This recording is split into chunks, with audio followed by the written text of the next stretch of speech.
Subscribe to our channel by clicking the subscribe button. Click the bell button and enjoy the latest uploads from our channel.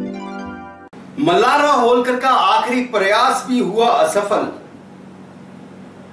क्या खंडेराव हैं सच में राजा बनने के काबिल?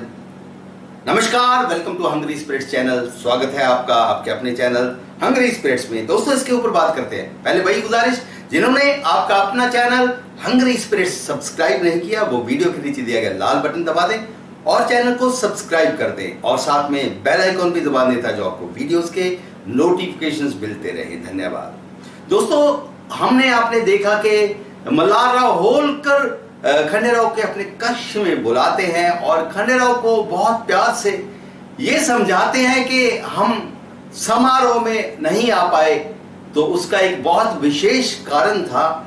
हम क्यों नहीं आ पाए, तो वो खंडेराव बीच में टोक देते कि आप हमें क्यों सफाई दे रहे हो, हमको सफाई देने की कोई जरूरत नहीं। लेकिन यहाँ पे मल्हारराव होलकर वो बात भी बता देते हैं जो कि बहुत गुप्त थी, जो कि किसी को नहीं बतानी थी, वो भी बताते हैं और कहते हैं कि राज्य के ऊपर खतरा था। पाकिस्तानी सैनिकों ने वहां पे किले की घेराबंदी कर ली है और हमको नाना साहब पेशवा का संदेश आया था। अचानक इमरजेंसी में उन्होंने हमें बुला लिया था, इसके लिए हमको वहां पे जाना पड़ा था। तो इस बात की मैं हैरान हुआ कि खंडेराव को इस चीज की कोई परवाह नहीं थी। खंडेराव कहते हैं कि तो फिर आपके लिए तो वही जरूरी था, आपके लिए जरूरी नहीं था, आप चले गए, ठीक है, इस बात का मुझे कोई फर्क नहीं पड़ता, मुझे मत बताइएगा। तो मल्हारराव होलकर हैरान होते हैं और कहते हैं कि मतलब तुमने मन में पहले ही बना लिया है। बोला, मुझे मेरा एक्सपीरियंस है, बचपन से ही हमने ऐसा देखा है आपकी तरफ से। तो खंडेराव को ये मतलब एक राजा मल्हारराव होलकर ये बताने की कोशिश करते हैं कि तुम भी भविष्य में ये राजा बनोगे और अपनी पब्लिक का, अपनी जनता का जो है सुरक्षित होना देखना राजा के लिए सबसे ज्यादा जरूरी है। अपने घर परिवार से पहले कई बार उनको तरजीह देनी पड़ती है, ये राजा का धर्म है। लेकिन खंडेराव ये धर्म समझने को तैयार नहीं होता। मल्हारराव होलकर ये भी कहते हैं कि कल को तुमको ये बात तब समझ में आएगी कि जब तुम हमारी जगह पे होगे, राजा होगे और तुम्हारी जगह पे तुम्हारा बेटा खड़ा होगा।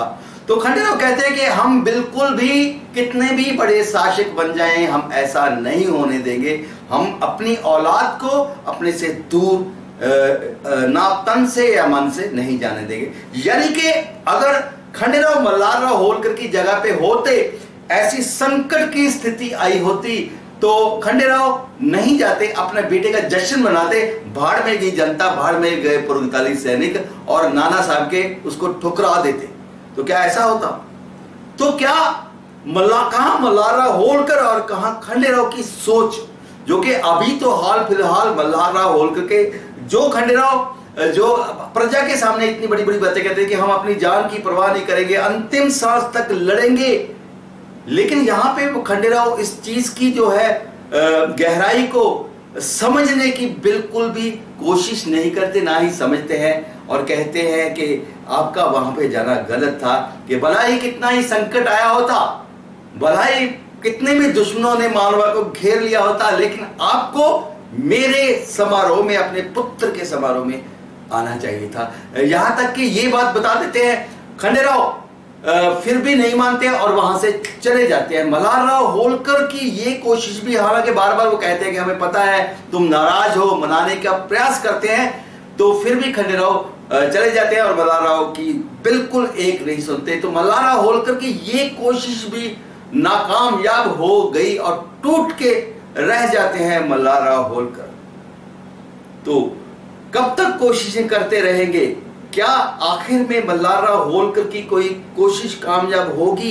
क्या खंडेराव समझ पाएंगे कि एक राजा की रिस्पॉन्सिबिलिटी क्या होती है और एक पिता का वो दिल क्या होता है, जो कि एक राजा भी है, जो कि ना चाहते हुए भी अपने पुत्र की ये चीजें जो है सुन रहा है, अपने पुत्र की ये दूरी बर्दाश्त कर रहा है। क्या कहते हो आप? क्या आप भी कहीं ना कहीं कंसर्न फील करते हैं मेरी तरह मल्हारराव होलकर के साथ? वीडियो के नीचे कमेंट करके बताइएगा। देखते रहिए चैनल हंग्री स्पिरिट्स। धन्यवाद।